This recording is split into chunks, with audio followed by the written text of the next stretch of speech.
안녕하세요. 이교수의 책과 사람 크리에이터 서울대 인류학과 이현정 교수입니다. 여러분 새해가 밝았는데요. 여러분들은 새해에 어떤 계획 또는 어떤 목표를 세우셨나요? 저는 몇 주 전부터 새해에 변화시키고 싶은 나 자신에 대해 생각을 해보았는데요.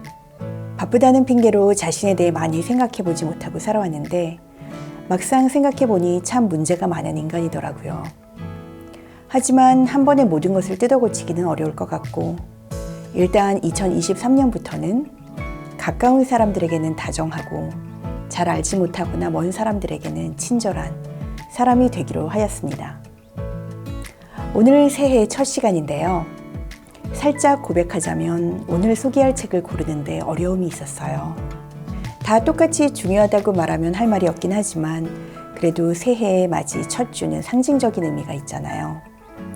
최근에 읽은 책, 읽은 지 시간이 좀 흘렀지만 남다른 감동을 받은 책, 집과 연구실을 오가며 책을 골라 20권 남짓 쌓아놓고 어떤 책을 소개할지 고민을 했는데요. 그래서 마침내 고른 책이 바로 이 책, 레오 버스카글리아의 살며, 사랑하며, 배우며입니다. 이 책은 이미 읽어보신 분들도 꽤 계실 거예요. 첫 출간이 미국에서 1982년으로 그 이후에 많은 사람들에게 읽힌 이미 고전의 반열에 오른 책이라고도 할 수 있는데요. 지금까지 전 세계 20개국에서 2천만 부 이상이 팔렸다고 합니다. 한국에도 번역본이 소개된 이후에 2020년에 100회 기념 스페셜 에디션이 발간되었는데요. 100회라니 한국에서의 인기도 만만치 않죠. 그럼 먼저 저자에 대해서 잠깐 소개해 드릴게요. 아마 이 책의 이름을 들어보신 분도 저자 이름은 좀 생소하실 수 있는데요. 저자인 레오 버스카글리아는 1924년 미국 로스앤젤레스에서 이탈리아 이민 가정에서 태어났습니다.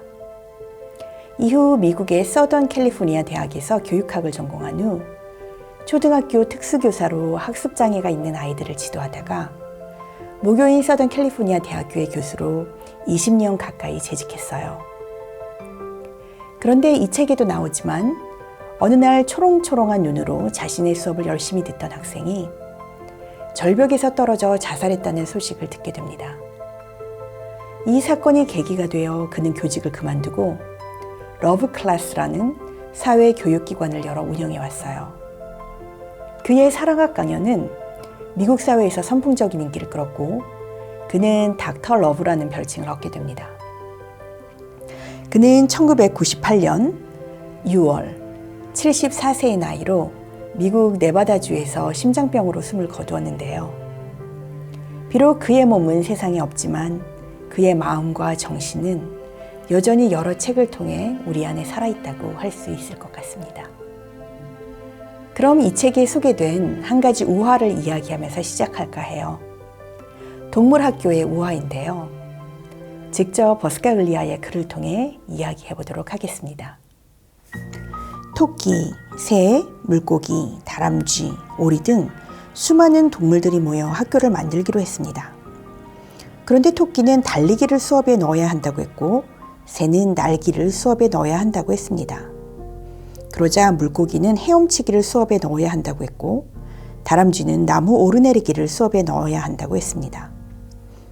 모두들 자신의 특기를 수업에 넣어야 한다고 고집했기 때문에 동물들은 이 모든 걸 과목으로 만들고 동물학교 학생이라면 하나도 빠짐없이 수업을 받아야 한다고 결정했습니다. 토끼는 달리기를 잘했습니다. 어느 누구도 달리기에서 토끼를 따라잡을 수는 없었습니다. 그런데 학교에서는 토끼가 날기 수업을 받으면 지적으로나 정서적으로 좋은 경험이 될 것이라고 했습니다. 그래서 선생들은 날기를 가르치겠다는 일념하에 토끼를 높은 가지 위에 세워놓고 토끼야 날아봐, 날아보라니까 라고 했습니다. 불쌍한 토끼는 가지에서 뛰어내렸고 결국 다리가 부러지고 머리를 다치고 말았습니다. 다리를 다친 토끼는 이제 달리기에서조차 A가 아니라 C를 받게 되었습니다. 그리고 노력을 인정받은 덕에 날기에서 D를 받았습니다. 학교는 이처럼 각 과목에서 고른 성적을 받은 토끼를 보면서 자기들의 교육 방법에 대해 스스로 만족했습니다. 새의 경우도 마찬가지였습니다. 날아다니는 일이라면 누구도 새를 따라잡을 수가 없었습니다. 공중 고개를 할 정도였으니 당연히 A였지만 두더지처럼 땅을 팔 줄 알아야 한다는 게 선생님들 주장이었습니다. 새는 이 수업을 받다가 날개와 부리 등 온몸이 다치는 바람에 결국엔 날 수 없게 되었습니다.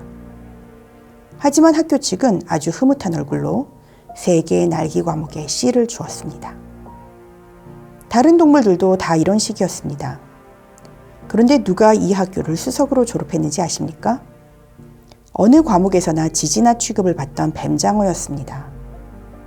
뱀장어는 거의 모든 과목을 그럭저럭 다 잘할 수 있었기 때문입니다. 문제는 모두 이것이 잘못되었다는 사실은 알면서도 아무런 조치를 취하지 않았다는 사실입니다. 어떠신가요? 뭔가 쿵 하고 마음에 느껴지는 게 있지 않으세요? 저는 이 우화 부분을 읽으면서 어떤 날카로운 깨달음에 폐부를 찔린 듯 가슴이 덜컥 내려앉았는데요. 저도 대학교에서 학생들을 가르치고 있지만 오늘날의 학교 교육 방식은 참 아이러니한 것 같습니다.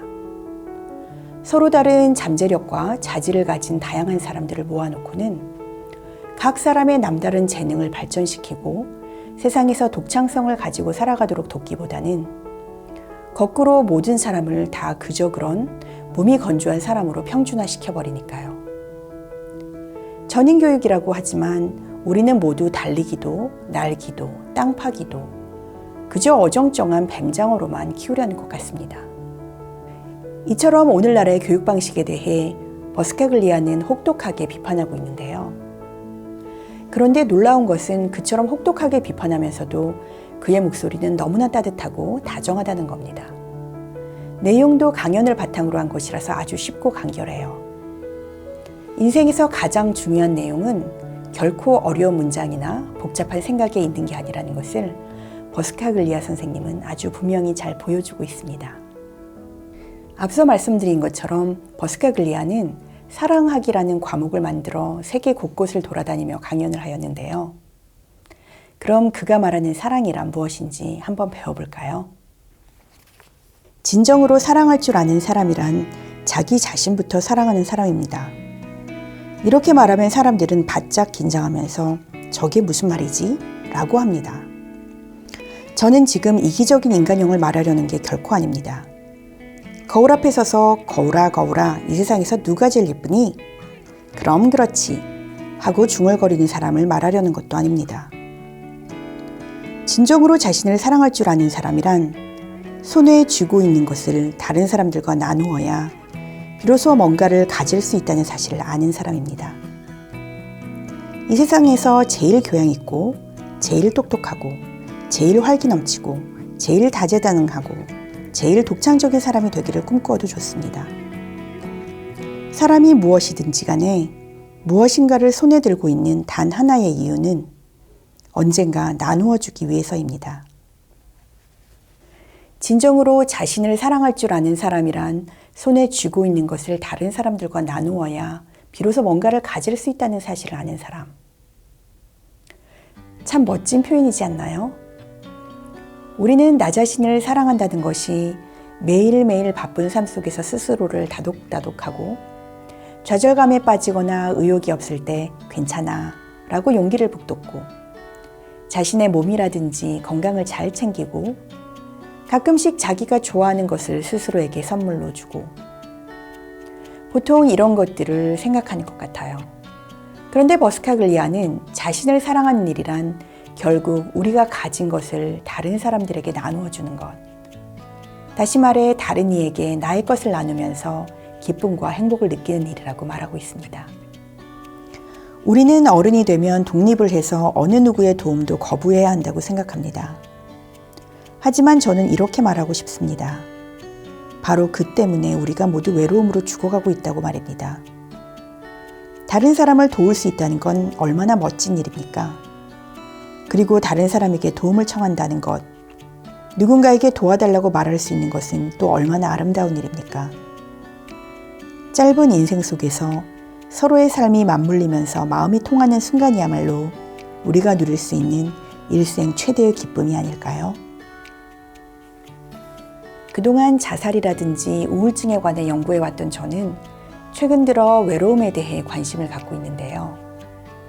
중년을 살아가는 주변 친구들을 봐도 그렇고 학생들, 예컨대 남다르게 공부를 잘해서 부러움을 받으며 서울대학교에 들어온 학생들도 그렇고 남녀노소 할 것 없이 외로움을 느끼는 사람들이 참 많은 듯해요. 그 사람이 얼마나 놀라운 일을 성취했든 그리고 남들에게 얼마나 부러움을 사든 그러한 점들이 과연 그 사람의 삶을 환희와 희열을 느낄 수 있는 삶으로 만들어줄 수 있을까요?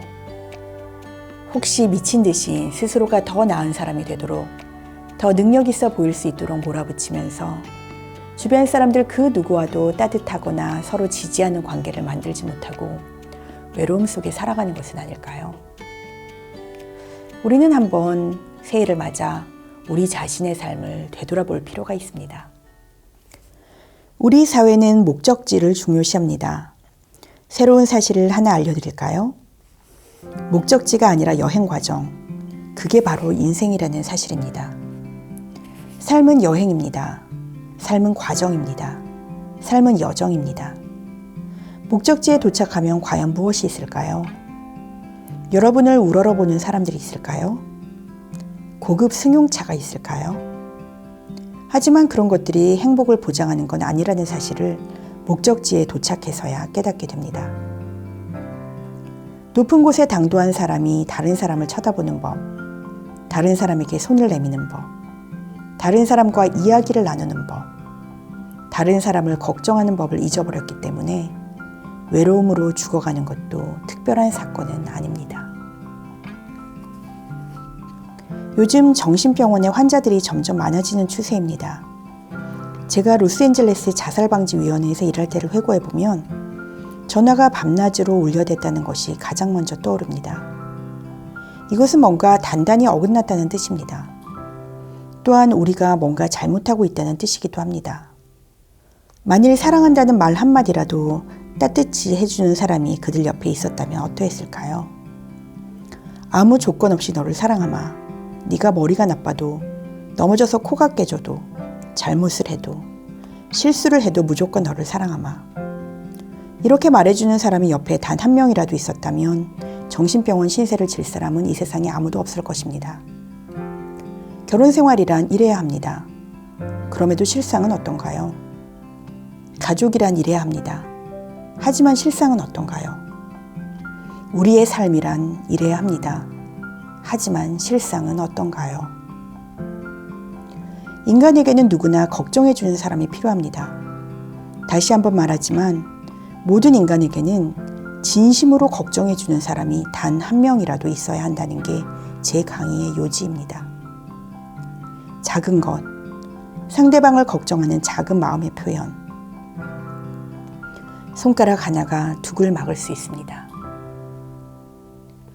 버스카글리아가 미국 사회에서 관찰한 것과 비슷한 상황을 저는 한국 사회에서 많이 보는데요.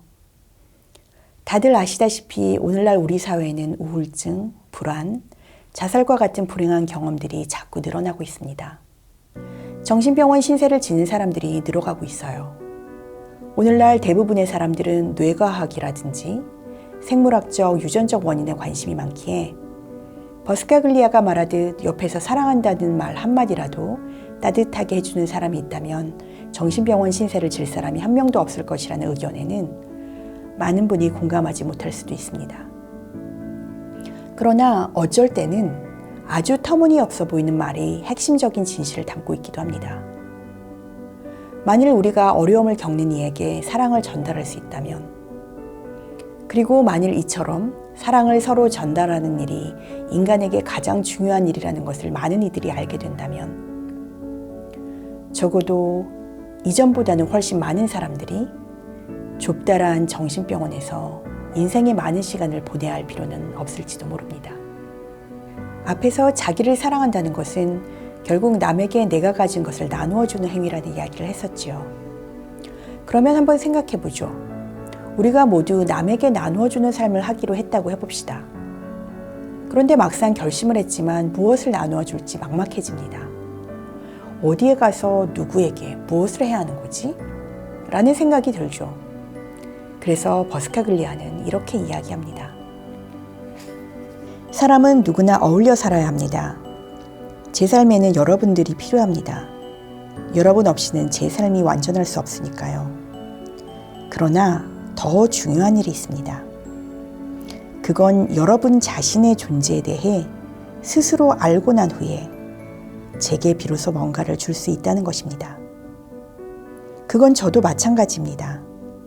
자기 자신에 대해 아는 것, 자신의 존재 가치를 분명히 파악하는 것, 그것이 중요합니다.